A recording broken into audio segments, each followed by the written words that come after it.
I wasn't looking for evidence of lost technology when I started examining Victorian sculpture. I was cataloguing decorative arts, documenting carving techniques, the standard curatorial work that fills museum databases with measurements and material descriptions.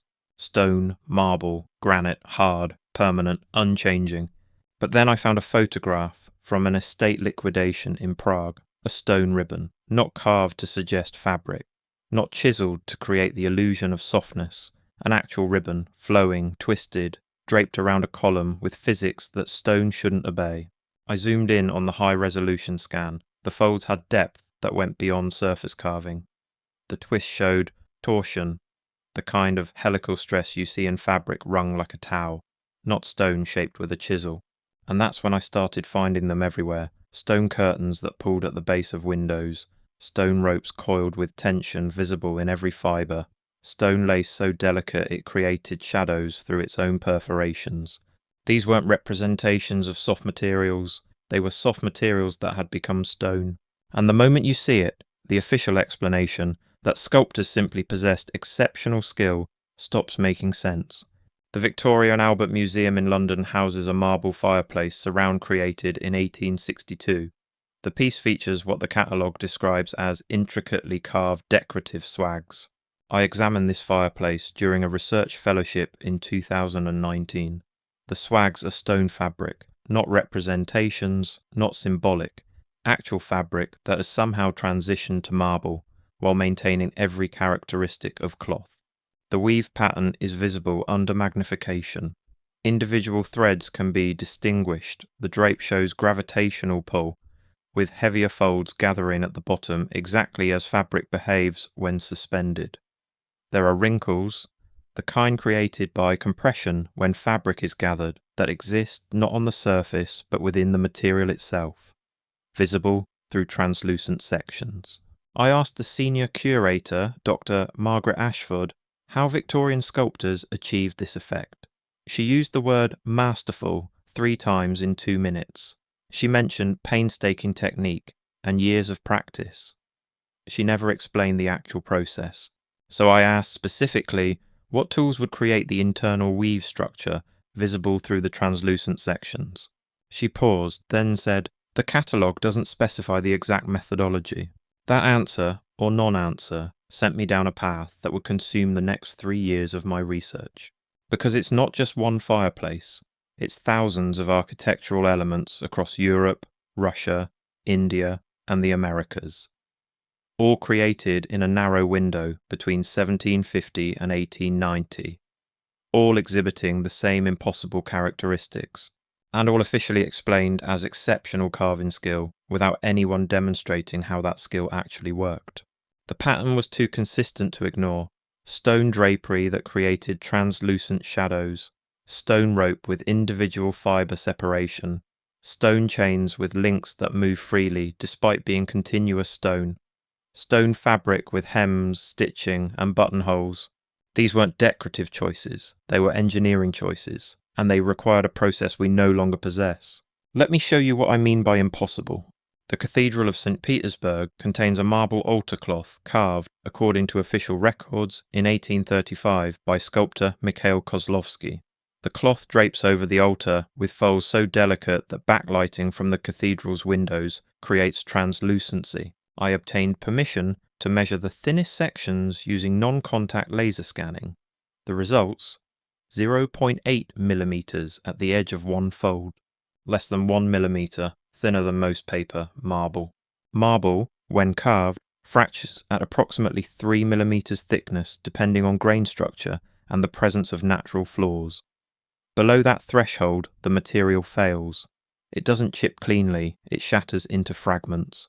Modern stone carvers, using diamond-tipped precision tools and computer-guided equipment, struggle to achieve sustained thinness below 2 millimeters without catastrophic failure. The process requires constant cooling, vibration damping, and multiple test pieces to understand the specific stone's fracture properties. Kozlovsky supposedly did this in 1835 with hand chisels and metal files. Ask yourself how? How do you gradually thin marble to sub-millimeter dimensions without the material failing? How do you do it consistently across a piece measuring 6 feet long? How do you achieve it without modern measuring instruments to verify thickness as you work? The official answer: patience and skill. But patience doesn't change material properties. Skill doesn't make marble stronger. Now examine the internal structure.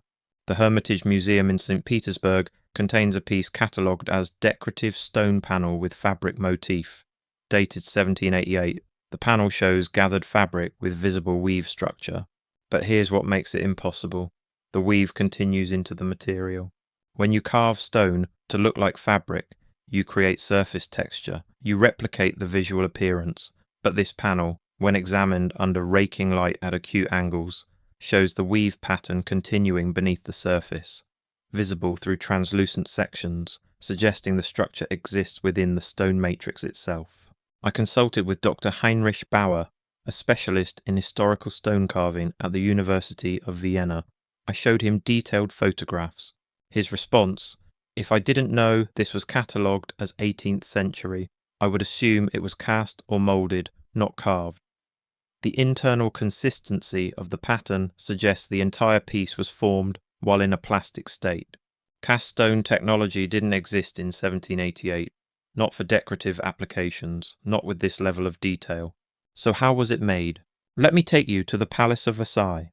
In the Hall of Mirrors, added during renovations in 1871, there are decorative stone rope borders running along the ceiling perimeters. These aren't smooth, stylized representations. They're ropes. Individual fibers are visible. The twist follows a helical pattern with mathematical precision. And most impossibly, the rope creates undercuts. Negative spaces where the stone curves back on itself in ways that would require removing surrounding material that isn't missing. I studied these ropes for 6 hours across 2 visits. I documented them with macro photography. And I found something that changed everything. In one section, approximately 8 feet west of the main entrance, there's a splice. The rope shows 2 ends joined together with the kind of fiber overlap you see in traditional rope making, where individual strands from each end are interwoven to create a continuous line. This splice exists in stone. The individual fibers, each roughly 2 millimeters in diameter, overlap and interweave in a pattern that extends into the material. You cannot carve this. The negative spaces required would mean removing stone that isn't accessible. The precision required would demand seeing inside the material as you work. But you could create it if the stone was soft when formed, if the material was pliable enough to splice like rope, then hardened into permanent stone.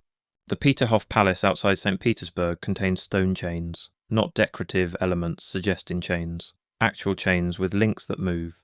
I examined these in 2021 with permission from the State Hermitage Museum Conservation Team. The chains hang vertically, suspended from architectural elements. Each link measures approximately 8 inches long, carved from single pieces of granite according to official documentation. But here's the problem. The links are interlocked.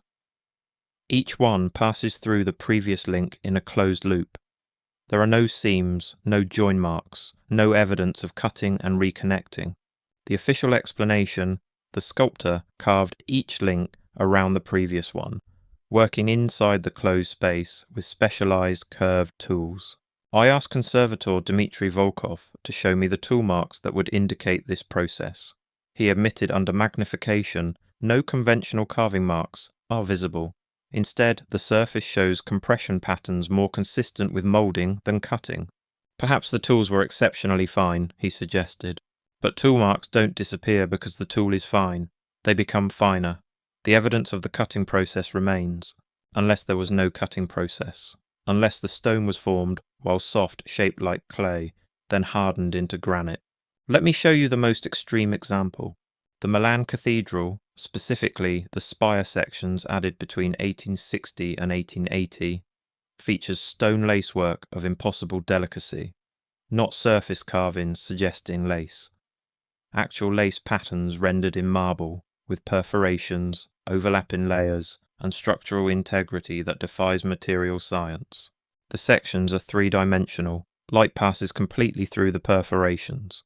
The marble is between 1 and 3 millimeters thick in the detailed areas, and the pattern continues around compound curves that would require carving from inside the stone.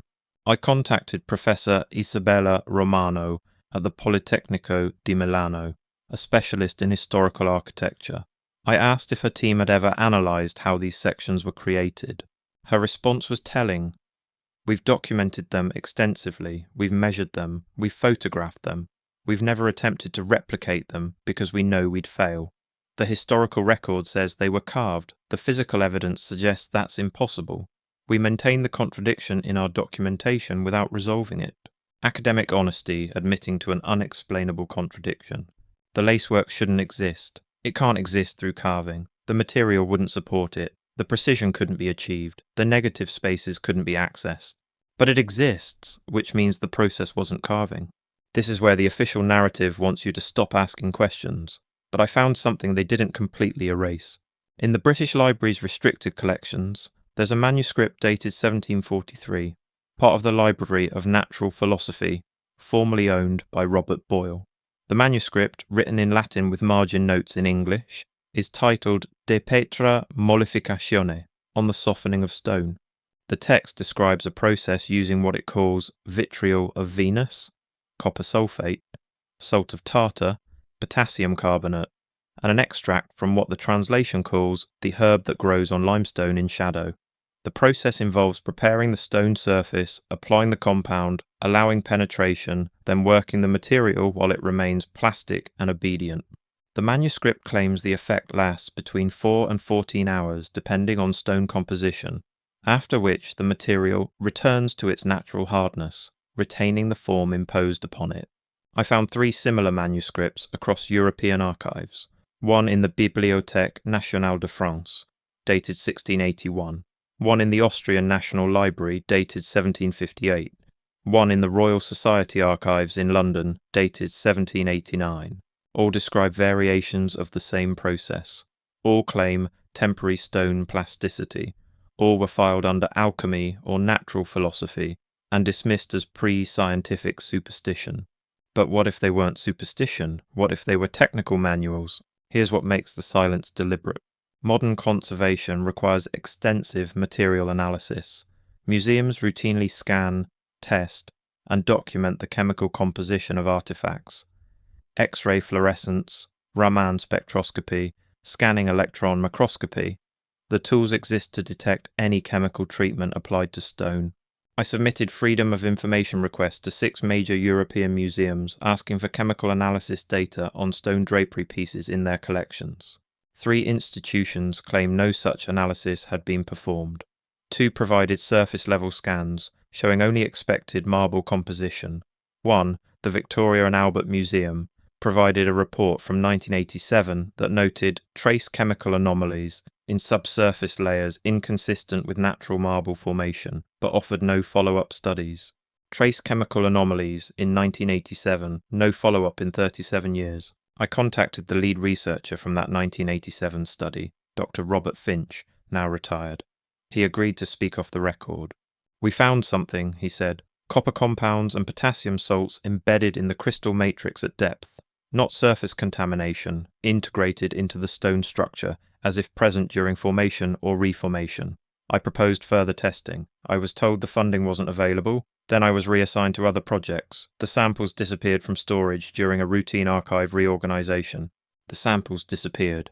The one piece of physical evidence showing chemical alteration of stone, gone. And here's where it becomes impossible to dismiss as coincidence. Stone drapery appears simultaneously across continents with no documented contact during the relevant time period. The Maratha Palace in India, constructed between 1780 and 1820, features stone fabric work identical in character to European examples. The Forbidden City in Beijing, renovations from 1860 to 1890, shows stone rope and chainwork. Colonial buildings in Buenos Aires from the 1870s exhibit the same impossible thinness and drape. These aren't similar, they're identical in technical execution. The official explanation, simultaneous independent development of the same extremely difficult carving techniques by unrelated cultures. But that's not how skill-based techniques spread. Skills develop gradually. Early attempts are crude, later attempts refined. Master craftsmen train apprentices. The technique spreads along trade routes. What we see instead is sudden appearance of fully realized technique across multiple continents, followed by equally sudden disappearance. That's not skill development, that's knowledge sharing, specifically chemical knowledge. A formula could spread invisibly. A written recipe could be copied, translated, shared without official documentation. And a deliberate suppression campaign could erase the formula from the record while leaving the physical results intact. Let me show you when it stopped. The last confirmed example of extremely delicate stone drapery work appears in 1891 on the Palacio de Bellas Artes in Mexico City. After that, architectural stonework becomes simpler, thicker, more obviously carved. By 1910, no new examples appear anywhere. By 1920, architectural journals stop discussing stone fabric techniques entirely. By 1930, when Art Deco favoured geometric stonework, the idea of creating translucent stone fabric had become legendary, treated as exaggeration of what earlier sculptors achieved through skill alone. The knowledge didn't gradually fade, it was cut off, as if the formula was deliberately not passed to the next generation. And this timeline coincides exactly with two historical shifts: the standardization of academic chemistry curricula, eliminating pre-scientific alchemical texts, and the establishment of centralized professional guilds for stonemasons that required standardized training. Knowledge that existed outside official channels was systematically excluded. And the formula for stone softening, dismissed as superstition, was never transferred into the modern chemical knowledge base. But here's where the evidence points to something even stranger than stone softening alone. What if they weren't shaping the stone into fabric forms at all? What if they were using real fabric? Go back to those compression lines, visible under raking light. Those aren't carving marks, they're textile impressions, the pattern of actual woven threads pressed into material while it was receptive. The Victoria and Albert fireplace I examined. When I looked at the translucent sections under magnification, the weave pattern wasn't carved on the surface. It continued through the thickness of the material. Individual warp and weft threads distinguishable at depth. You can't carve that, but you could create it if you soaked fabric in a stone softening compound, draped it naturally over a form, then allowed the chemical process to petrify the fabric itself. Not stone carved to look like cloth, cloth transformed into stone. It would explain everything. The perfect draping, because it was real fabric obeying gravity. The impossible thinness, because fabric is already thin. The weave structure going deep, because the entire textile was converted. The translucency, because thin fabric soaked in solution would remain translucent as it petrified. The stone lace wouldn't need to be carved with impossible delicacy. It would be actual lace, chemically converted. The rope wouldn't need impossible sculpting of individual fibres. It would be real rope, transformed while twisted and under tension. This wasn't a carving technique at all. It was a petrification process, a chemical treatment that could turn organic materials into stone while preserving their exact structure. And that's even more threatening to the official narrative, because it means they could transform materials at the molecular level. They understood chemistry we're still struggling to replicate. You think with our advanced chemistry and materials science, we could recreate this process. We can't. I contacted Dr. Sarah Chen at MIT's Department of Materials Science. Her team had attempted to replicate historical stone treatments based on fragmentary alchemical texts. We've tried everything, she told me. Various acids, alkaline compounds, organic extracts. We can etch stone, we can weakly dissolve surface layers. We've never achieved actual plasticity. The crystal structure of marble and granite is too stable. Breaking it down enough to make the material pliable also makes it chemically unstable. It doesn't reharden into stone, it remains degraded. Her team's conclusion: either the historical accounts are exaggerated or there's a process we're missing. Some combination of compounds, some specific preparation, some knowledge that wasn't recorded in the surviving text. But that absence is revealing. Because if the process was simply difficult, modern chemistry should have rediscovered it accidentally. We've synthesized thousands of new compounds. We've tested endless combinations. We've mapped chemical reactions with precision the 18th century couldn't imagine. And yet we can't make stone temporarily soft, which suggests the knowledge wasn't incomplete. It was actively suppressed. The surviving manuscripts were deliberately made fragmentary.